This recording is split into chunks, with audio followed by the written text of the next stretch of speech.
Če so v času Bojana Križaja, Jureta Franka, Mateje Svet in drugih legend našega smučanja v podjetjih ustavljali stroje in v šolah prekinjali pouk, da bi si lahko ogledali tekme, se zgodovina očitno ponavlja. Tako rekoč po vsej Sloveniji se je med Tinino vožnjo življenje ustavilo.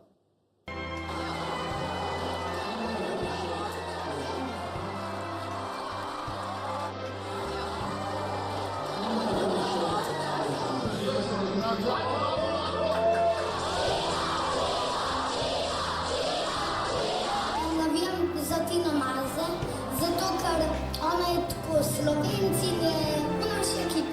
Navijam za Tino Maze, zaradi tega, ker je dobra smučarka, zaradi tega, ker nam je veliko že pokazala, da zna osvojiti zlato vsaj medaljo. Včasih dobi tudi zlato kakšno.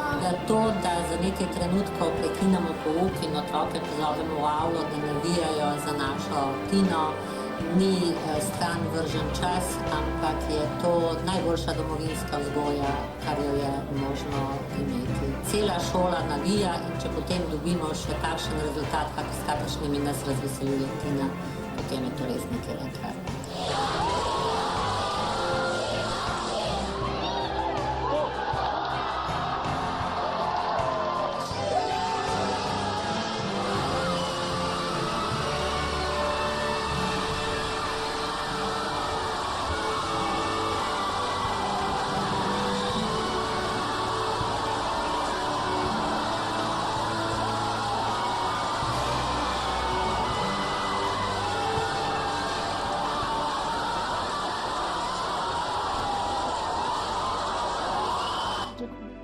To pa je navdušenje. Vesna, Tina je prav gotovo najboljša slovenska smučarka vseh časov. Kakšna je njena statistika? Torej, njena kariera se je postopoma vzpenjala, ampak lahko bi naredila kar enourno pogovorno oddajo, če bi želela našteti vse njene dosežke. Bolje na kratko. Torej, definitivno se je njen preporod začel, ko jo je opazil Andreja Masi in kot je nekoč sam dejal, jo je, ko je želela odnehati, pobral iz smetnjaka in iz nje naredil šampionko. Čeprav je že prej osvajala najvišje stopničke, pa poglejmo le zadnja 4 leta.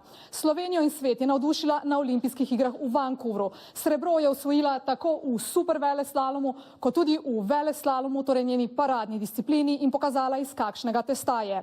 Leta 2011 je postala svetovna prvakinja in sicer podprvakinja tudi v super kombinaciji. Odlično sezono pa je končala s 3. mestom v skupnem seštevku svetovnega pokala. In forma se je le še stopnjevala. Že v naslednji sezoni je kar 10-krat stopila na stopničke za zmagovalce, največkrat na drugo najvišjo, na drugem mestu pa je tudi končala v skupnem seštevku. In v lanski sezoni podirala je rekord za rekordom. 24-krat je stala na odru za zmagovalke, od tega kar 11-krat zmagala. Postala je svetovna prvakinja v superveleslalomu, prvenstvo pa kronala še z 2 srebrnima medaljama. Osvojila je tudi veliki kristalni globus in se v zgodovino alpskega smučanja vpisala z rekordnim številom zbranih točk. 2414, s tem pa je presegla tudi legendarnega Hermana Mayerja, ki jih je v eni sezoni uspel zbrati 2000. In manjkalo je le še olimpijsko zlato. Po ne najbolj uspešni sezoni pa je znova eksplodirala prav na najpomembnejši tekmi in stopila na vrh Olimpa. In to, kot danes že vsi vemo, ne samo enkrat, ampak kar 2-krat, s tem pa izpolnila tako svoje sanje in se že vpisala med športne legende.